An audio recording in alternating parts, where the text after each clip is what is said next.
Assalamualaikum warahmatullahi wabarakatuh. Para sahabat sekalian, kembali lagi di channel kami. Channelnya seputar informasi harian Sambas. Di kesempatan kali ini kami ingin mengulas cerita 7 dari kota Bunian yang ada di Indonesia. Untuk mengulas cerita tersebut, tetap simak di channel kami, channel satu-satunya yang mengulas cerita mistis paling akurat. Akan tetapi sebelum mengulas cerita ini, ada baiknya para sahabat untuk menekan tombol subscribe, like and comment agar kalian semua mendapat berita seputar terbaru dari kami. Mari kita menonton sampai selesai agar tidak gagal paham. Nyi Roro Kidul adalah ekspresi ideal penggambaran wanita perkasa. Nyi Roro Kidul adalah ratu pantai selatan. Nyi Roro Kidul juga sosok juru selamat yang menjaga eksistensi kerajaan Mataram. Banyak versi yang menggambarkan sosok Nyi Roro Kidul. Ia sebagai hal nyata yang digaib-gaibkan, atau hal gaib yang dibuat seakan nyata. Yang jelas, Nyi Roro Kidul lebih dari konco wingking alias teman tidur, sebagaimana gambaran kuno. Kehadiran Nyi Roro Kidul sudah sejak dulu jadi teka-teki terkait asal-usul. Misalnya, ada banyak versi soal dari mana Nyi Roro Kidul berasal. Yang paling santer adalah tentang Nyi Roro Kidul sebagai putri keturunan Raja Kediri, Jayabaya. Versi lain meyakini Nyi Roro Kidul sebagai keturunan Raja Airlangga dari Kahuripan. Belakangan, Nyi Roro Kidul juga disebut sebagai putri dari Raja Pajajaran.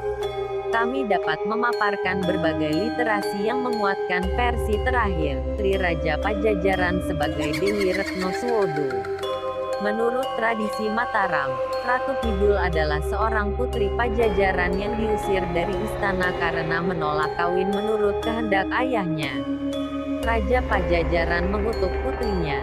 Dia dijadikan Ratu Roh-Roh halus dengan istananya di bawah perairan Samudera Hindia, dan baru akan menjadi wanita biasa lagi pada hari kiamat. Tak hanya itu, Ratu Kidul juga diramalkan tak akan memiliki suami. Kalaupun bersuami, pria yang mengawininya akan datang dari kalangan terbatas, yaitu raja-raja Islam dari tanah Jawa. Ramalan itulah yang mengaitkan nama Ratu Kidul sebagai Dewi Pelindung Kerajaan Mataram Islam sekaligus istri gaib para Raja Jawa. Dalam babab Tanah Jawi, Penembahan Senopati, tahun 1584 sampai tahun 1601, dan Sultan Agung, tahun 1613 sampai tahun 1646, dikisahkan berangkat dari Parangtritis menemui sang ratu di istana bawah laut, yang hanya dihuni roh halus dan bersetubuh dengannya. Hubungan intim dan istimewa antara Raja pendiri Mataram dan sang ratu ini membawa kerajaan ke puncak kejayaannya pada awal abad ke-17 pada pemerintahan cucu Senopati, Sultan Agung. Pujangga Istana Mataram menciptakan mitos Nyi Roro Kidul sebagai kompensasi kekalahan Sultan Agung saat menyerang Batavia 2 kali, 1628 dan 1629, sekaligus kegagalan Sultan Agung mengusai jalur perdagangan di pantai utara Jawa. Untuk menutupi kehilangan tersebut, Pujangga Jawa menciptakan Dewi Laut Nyi Roro Kidul sebagai selimut bahwa Mataram masih menguasai laut, di sini Laut Selatan, Samudera Hindia. Mitos ini melahirkan anak-anak mitos yang lain, bahwa setiap Raja Mataram beristrikan sang dewi tersebut. Muncul pula mitos tabu lainnya, semisal dilarang menggunakan pakaian hijau di wilayah pantai selatan. Padahal, hal itu hanya bentuk kebencian para pujangga terhadap kompeni. Hijau merepresentasikan warna pakaian serdadu Belanda. Kendati demikian, hal itu masih dalam taraf wajar. Mitos Nyi Roro Kidul merupakan mitos yang positif. Penciptaan mitos dan pemanfaatnya jelas untuk melanggengkan kekuasaan Mataram, baik di masa lalu maupun masa kini. Mitos Nyi Roro Kidul justru memperkuat legitimasi raja. Hal ini berlainan dengan orang kaya yang berhubungan dengan Nyi Blorong. Yang disebut terakhir adalah negatif, sedangkan yang pertama, yakni hubungan hubungan Raja Mataram dengan Nyai Roro Kidul adalah positif. Demikian pula dengan roh halus lain yang melindungi Raja Mataram, yakni Sunan Lawu di Gunung Lawu. Itulah tadi cerita singkat dari kisah Ratu Gaib Nyai Roro Kidul. Alas Purwo di Banyuwangi adalah alas atau hutan yang memiliki luas sebesar 434 km. Alas Purwo ini merupakan salah satu taman nasional terbesar di Indonesia yang menampung ribuan flora dan fauna di Pulau Jawa. Taman Nasional Alas Purwo yang lokasinya berada di Kecamatan Tegal Klimo dan Kecamatan Purwoharjo, Kabupaten Banyuwangi, Jawa Timur, Indonesia. Secara posisi geografisnya, Alas Purwo terletak di ujung tenggara Pulau Jawa wilayah pantai selatan. Di Alas Purwo terdapat banyak wisata alam dan wisata pantai yang masih alami. Wisata alam ini hanya ada di Banyuwangi seperti savana Sadengan dan Baluran yang masih memiliki binatang liar yang dilindungi. Namun selain dikenal dengan cagar alam dengan berbagai panorama dan pemandangan yang indah, Alas Purwo juga dikenal dengan hutan terangker dan menjadi misteri yang tak terpecahkan hingga saat ini. Penduduk setempat percaya bahwa di tempat ini tempat berkumpulnya jin seantero Nusantara. Misteri dan keangkeran Alas Purwo sampai sekarang masih diyakini warga sekitar Banyuwangi. Jika ingin ke Alas Purwo bisa menggunakan rute dari Banyuwangi menuju Kecamatan Rogo Jampi, Srono, Muncar, Tegal Klimo. Setelah sampai di Kecamatan Tegal Klimo, Anda harus menyusuri jalan sekitar 10 km melalui jalan berbatu. Kemudian Anda akan menemukan pos perhutani Taman Nasional Alas Purwo yang merupakan gerbang masuk menuju Alas Purwo. Bagi Anda yang salah satu goa yang terkenal adalah Goa Istana, yang katanya goa ini pernah dikunjungi oleh Presiden pertama Indonesia yaitu Soekarno untuk bertapa dan mencari ketenangan. Goa Istana ini dianggap sebagai salah satu tempat pertapaan Soekarno yang terkenal sampai sekarang. Menurut cerita rakyat setempat, disinilah Bung Karno bertemu dengan penguasa Laut Selatan yaitu Nyi Roro Kidul. Pada zaman dahulu di sini juga para raja-raja berkumpul dan bertukar pikiran untuk menenangkan diri. Goa Istana ini yang paling sering dikunjungi untuk bertapa ataupun mencari ilmu gaib. Menurut pandangan dari seorang paranormal, Goa Istana ini dijaga oleh dua prajurit bangsa jin yang bertubuh besar dan banyak makhluk dari bangsa jin yang tinggal di goa ini. Dan di goa ini jugalah pusat dari semua penghuni yang ada di hutan Alas Purwo ini. Bagaikan sebuah kerajaan yang menyimpan misteri, Alas Purwo yang disinyalir merupakan pusat kerajaan makhluk halus di tanah Jawa. Selain Goa Istana, banyak goa-goa di Alas Purwo yang masih angker dan menyimpan misteri. Konon dalam cerita yang turun-temurun dari masyarakat Banyuwangi, tidak ada satu orang manusia yang bisa pulang dengan selamat ketika memasuki hutan Alas Purwo ini. Bahkan jasad manusia yang meninggal di dalam Alas Purwo tidak bisa ditemukan. Bagi yang bisa keluar dengan selamat dari tempat hutan Alas Purwo, maka akan mendapatkan musibah dan kecelakaan. Karena mitos gaib yang melegenda, banyak orang sakti yang datang ke Alas Purwo untuk menimba ilmu gaib dan bertapa. Lebih dari 40 goa terdapat di tempat hutan Alas Purwo ini. Hampir semuanya dihampiri orang untuk melakukan pertapaan. Pada bulan Suro atau Tahun Baru Jawa, banyak orang yang datang ke Alas Purwo untuk melakukan ritual atau semedi di petilasan-petilasan atau goa-goa yang ada di Alas Purwo. Begitulah kisah dari seputar Alas Purwo di tanah Banyuwangi. Kami saja masih penasaran dengan kemistisan di Alas Purwo itu. Sesekali kami ingin berkunjung ke sana untuk mengungkap misteri di Alas Purwo. Dan kami menghimbau untuk para sahabat jangan lupa untuk mendukung channel ini dengan cara mensubscribe channel ini, agar channel ini cepat berkembang dan mendapatkan notifikasi terbaru dari kami dari seputar informasi harian Sambas. Gunung Merapi yang mempunyai kisah mistis yang terkenal dengan pasar setan. Di balik keagungan dan kegagahannya, Gunung Merapi menyimpan berbagai kisah mistis yang tak bisa dicerna akal sehat. Salah satunya adalah Pasar Setan. Gunung Merapi merupakan gunung berapi teraktif di Indonesia yang terletak tepat di tengah-tengah Pulau Jawa. Menurut legenda, Gunung Merapi dikisahkan sebagai pasak yang menjaga keseimbangan Pulau Jawa agar tidak miring. Gunung yang memiliki ketinggian mencapai 2.930 mdpl ini secara administratif berada di antara Jawa Tengah dan Yogyakarta. Kisah mistis pendakian Gunung Merapi tersesat di Pasar Setan. Gunung Merapi merupakan gunung yang paling aktif di Indonesia yang terletak tepat di tengah-tengah Pulau Jawa.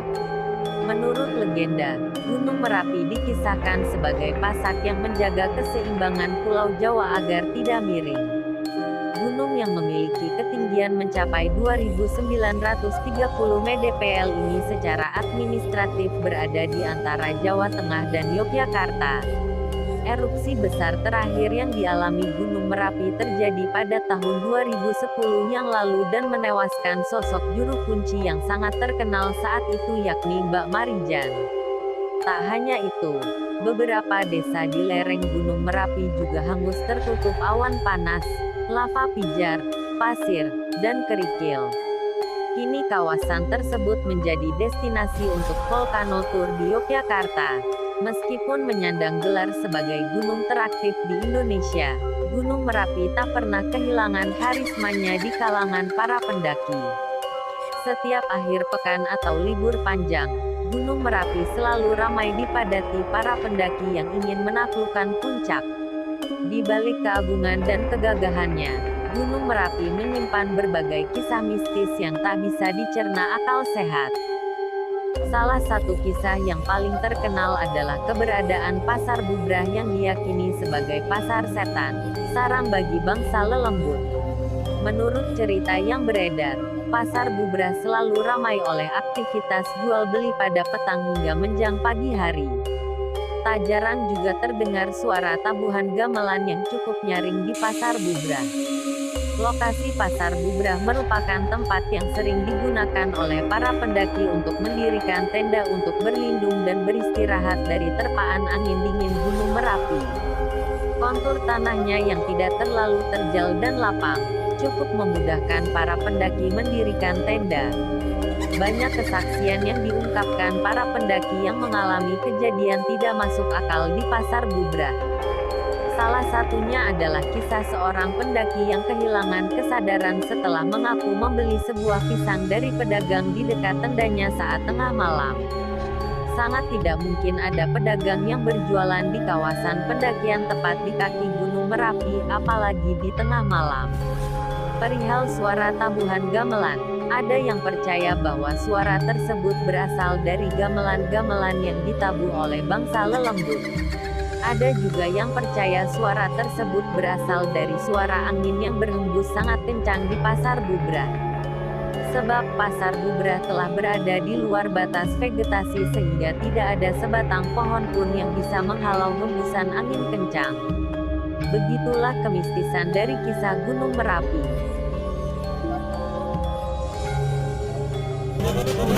Dijuluki kerajaan gaib terbesar di Indonesia, inilah misteri kota Wentira yang menyimpan harta karun emas dan dijaga 9 panglima jin.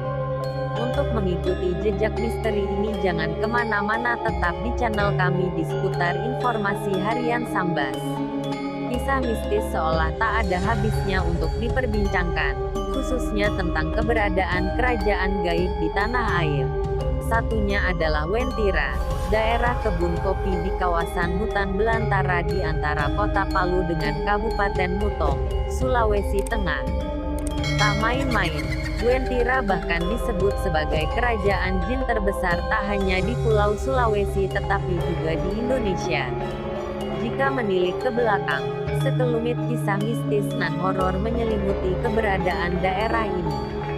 Menurut mitos yang beredar di masyarakat setempat, Wentira menyimpan harta karun dalam jumlah yang tiada terkira. Bagaimana tidak, di dalamnya konon terdapat istana yang seluruhnya terbuat dari emas murni. Bukan hanya itu, peradaban di kerajaan gaib tersebut disebut lebih maju dibanding kota-kota di sekitarnya. Namun, jangan coba-coba untuk mengambil emas-emas tersebut karena nyawa jadi taruhannya. Pasalnya, menurut warga Palu yang pernah menyambangi Wentira, setidaknya terdapat 9 penjaga dari bangsa jin yang tak segan menyerang siapapun yang mengganggu wilayah tersebut. Saya pernah naik sampai di atas, ada tempat sesajen gitu pernah naik. Memang sampai di atas itu aura mistiknya terasa sekali. Tidak boleh ngomong sembarangan kalau masuk di lokasi Wentira karena ada beberapa kejadian memang orang tidak pulang. Di Wentira itu ada 10 atau 9 panglima. Mereka punya bala tentara berdasarkan cerita mitos masyarakat. Pertama ketika saya di Wentira, tepatnya di Palu, Sulawesi Tengah itu saya masuk gerbang. Bagi penglihatan orang awam terlihat seperti kali biasa. Kali agak naik. Penglihatan mata batin saya itu adalah pintu pertama. Ada penjaganya, terus pintu kedua naik lagi ada penjaganya. Kalau nggak salah seingat saya sampai pintu ke-7 atau ke-9. Menurut penuturan warga yang pernah melihat langsung, wujud penghuni Wentira berpenampilan tak ubahnya manusia biasa, namun tak punya garis tengah bibir dan bisa menghilang dengan seketika. Makhluk-makhluk gaib penghuni Wentira banyak ditemui di sekitar tubuh berwarna kuning yang dijuluki warga dengan nama tubuh kuning. Ya, warna kuning seolah menjadi ciri khas yang awam ditemui di Wentira. Pasalnya, di sepanjang jalan terjal menuju kawasan tersebut, berjajar rumah-rumah mungil berwarna kuning. Usut punya usut, warna kuning ternyata memang warna kesukaan makhluk gaib. Oleh karenanya, tokoh adat setempat, Pasoni dan Pasalam melarang pengunjung memakai baju kuning ketika bertandang ke sana. Tak main-main, siapapun yang melanggarnya bisa-bisa menghilang untuk selamanya lantaran ikut terbawa ke kerajaan gaib Wentira. Menurut kepercayaan penduduk, khususnya Palu dilarang pakai kuning ke sana. Karena rata-rata yang hilang di sini ternyata pakai baju kuning, ujar Pasalam, selaku masyarakat setempat yang mengalami langsung kisah tersebut. Pulau Mas, kerajaan gaib yang dipercaya memang eksis di Indonesia. Bagi beberapa orang yang percaya dengan hal gaib akan berhati-hati ketika melewati sebuah tempat yang angker. Mereka akan waspada dengan cara menjaga sikap. Kadang, mereka akan permisi dahulu ketika memasuki tempat yang diyakini angker. Konyol sih memang kelihatannya, tiba-tiba permisi di tempat yang kosong. Namun, suatu tempat memang dipercaya memiliki penunggu yang tak kasat mata. Jadi daripada mengalami hal yang tidak diinginkan, mendingan dibilang konyol. Tempat gelap dan sepi biasanya menjadi hunian favorit makhluk halus.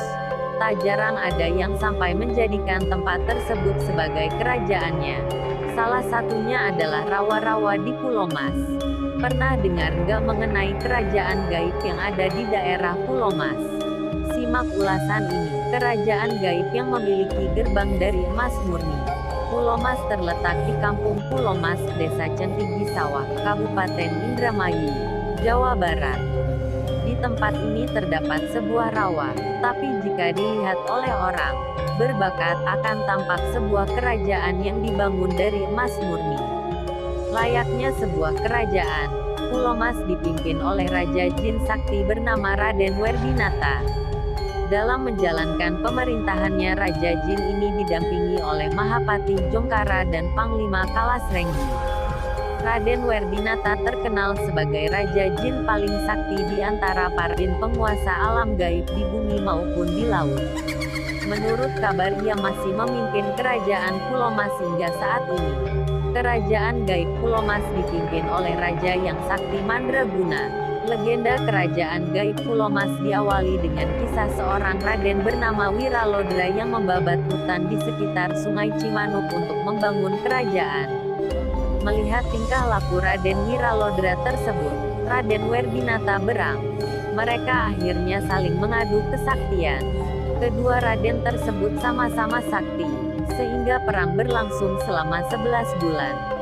Perkelahian tersebut dilerai oleh Raja Jin lain bernama Kalacungkring.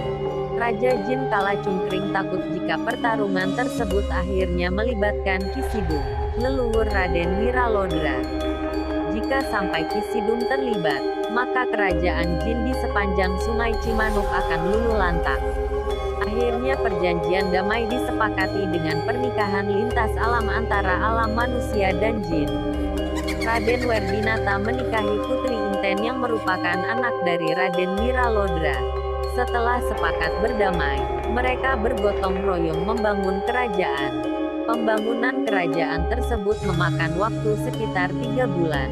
Raden Wiralodra menjadi pemimpin pertama di kerajaan yang hingga kini bernama Kabupaten Indramayu tersebut. Raden Werdinata memeluk agama Islam. Setelah berdamai, Raden Werdinata ingin mengikat tali persaudaraan dengan Raden Wiralodra. Namun, Raden Wiralodra tak bisa menerima saudara yang tak seiman. Akhirnya Raden Werdinata mengucap syahadat dan menjadi jin muslim. Sebagai jin muslim, ia berjanji tak akan mengganggu manusia. Begitulah legenda kerajaan gaib dari Indramayu dilansir dari sebuah media online. Misteri Padang 12, kota gaib yang mewah di Kalimantan Barat. Mungkin banyak di antara kamu yang belum pernah dengar tentang Padang 12, kota ini ada di Ketapang, Kalimantan Barat. Padang 12 ini disebut-sebut sebagai kota yang sangat indah melebihi kota-kota lain di dunia. Kota ini memang membuat penasaran, siapa sih yang gak mau datang ke kota yang super indah? Apalagi tempatnya di Indonesia, nggak perlu jauh-jauh ke luar negeri dengan biaya mahal. Tapi tunggu dulu, meski di Indonesia, kamu nggak mungkin bisa melihatnya. Padang 12 ini nggak bisa dilihat oleh sembarang orang, cuma mereka yang berhati bersih saja yang bisa melihatnya. Kota ini katanya sama seperti kota manusia pada umumnya, hanya saja tidak bisa dilihat manusia biasa. Padang 12 memang kota gaib yang hanya bisa dilihat oleh orang-orang berhati bersih dan suci. Sampai sekarang hanya beberapa orang saja yang pernah melihat atau bertemu dengan penduduknya. Meski nggak terlihat, banyak warga sekitar yang mempercayai keberadaan kota ini. Kalau kamu rajin beribadah, mungkin ada kesempatan untuk melihat kota ini. Penduduknya disebut orang Limun atau orang kebenaran. Ada yang bilang mereka keturunan malaikat, ada juga yang bilang mereka jin muslim. Sama seperti kotanya, penduduk Padang 12 juga nggak bisa dilihat manusia, kecuali orang Limun itu sengaja menampakkan diri. Tapi dari kesaksian mereka yang melihatnya, orang Limun berparas seperti manusia pada umumnya. Bedanya mereka nggak punya belahan di antara bawah hidung dan atas bibir. Orang Limun ini disebut-sebut sebagai orang suci yang taat beribadah. Ada juga yang menyebutnya keturunan malaikat Harut dan Marut yang tinggal di bumi. Bahkan orang Limun disebut juga sebagai jin muslim yang sudah lama tinggal di daerah situ. Siapapun mereka, banyak yang meyakini kalau orang Limun hidup sama seperti manusia biasa. Jangan bayangkan Padang 12 adalah kota yang terlihat seperti kerajaan kuno. Padang 12 jauh lebih modern dari kota-kota di Indonesia, bahkan semuanya serba mewah. Salah satu hal yang paling menarik sekaligus aneh dari Padang 12 tentu saja kemewahannya. Kalau selama ini biasanya bayangin kerajaan gaib selalu menyeramkan, Padang 12 malah disebut indah dan mewah. Katanya di sini banyak rumah-rumah mewah dengan jalanan yang sangat bersih. Tapi yang paling aneh, sering dikatakan kalau saking mewahnya, mobil-mobil sport seperti Ferrari biasa berseliweran di jalanan kota. Gak cuma itu, orang Limun juga punya jet pribadi dan kapal pesiar. Gimana belinya tuh? Entah benar atau tidak, gak sedikit yang percaya kisah ini dan meyakini kalau orang Limun membeli semuanya itu dari dunia manusia biasa kemudian menjadikannya gaib dengan masuk ke Padang 12. Hebat juga ya orang Limun. Meski punya kehidupan mewah, orang Limun malah nggak punya uang loh. Mereka beli pakai kunyit. Tapi kunyit ini bakal berubah jadi emas keesokan harinya.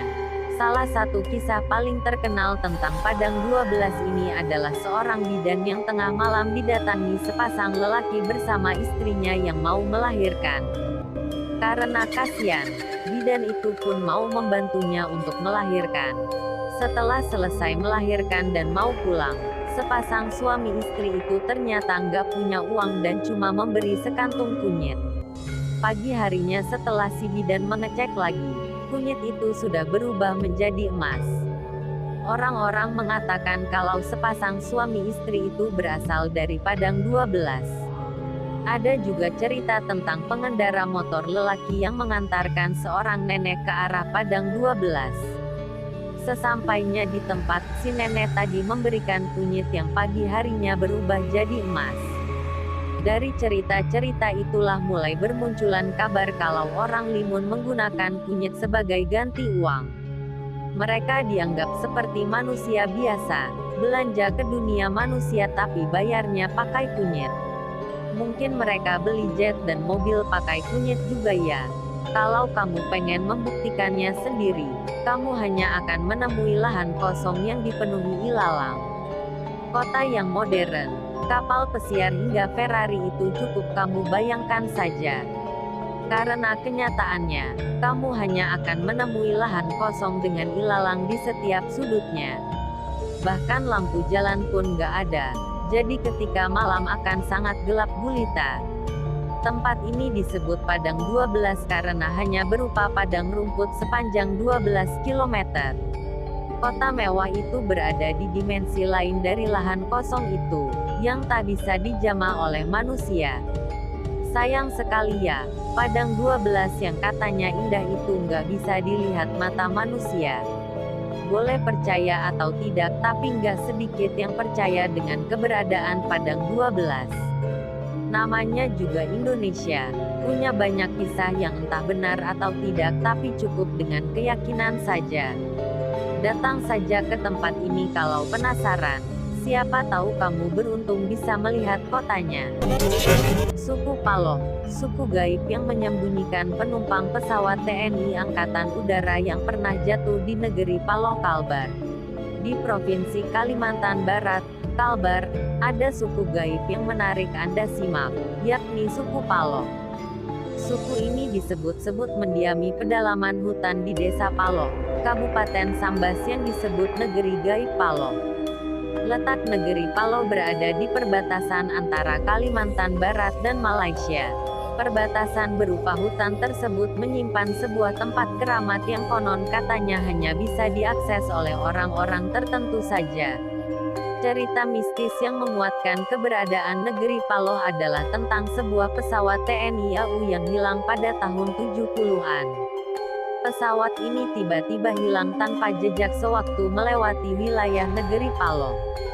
Menurut penerawangan seseorang yang memiliki kekuatan spiritual, para awak dan penumpang pesawat tak meninggal.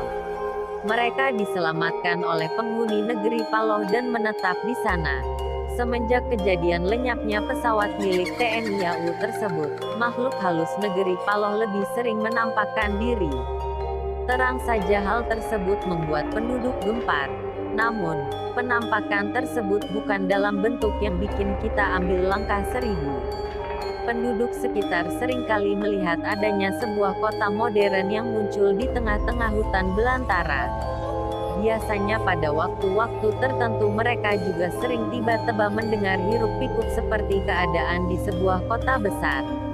Dilihat dengan kasat mata, wilayah negeri Paloh adalah sebuah hutan belantara. Hutan ini dijadikan tempat konservasi oleh pemerintah setempat dan dijadikan tempat wisata alam. Banyak para pecinta alam yang menghabiskan waktu dengan mengunjungi hutan ini. Suasana mistis juga menyelimuti keindahan hutan belantara ini. Beberapa penduduk setempat dan wisatawan mengaku pernah melihat penampakan sebuah kota modern muncul di tengah liarnya hutan belantara. Negeri Gaib Paloh merupakan sebuah kota yang memiliki peradaban modern. Hal itu karena sumber daya di negeri ini mumpuni. Mereka mampu membangun dan memajukan kota. Gak heran kalau bangunan di negeri Paloh lebih modern ketimbang di dunia nyata. Secara konstitusional, negeri Paloh mengusung pola kerajaan. Pemimpinnya adalah seorang pangeran bernama Sandi. Tak hanya penghuni negeri Paloh saja yang mulai rajin tampil di depan penduduk sekitar. Menurut kabar, konon katanya para perawan juga banyak yang hilang karena dibawa ke negeri Paloh untuk dikawini. Tak hanya itu saja, desas-desus hilangnya anak SD juga sering dikaitkan dengan negeri Paloh.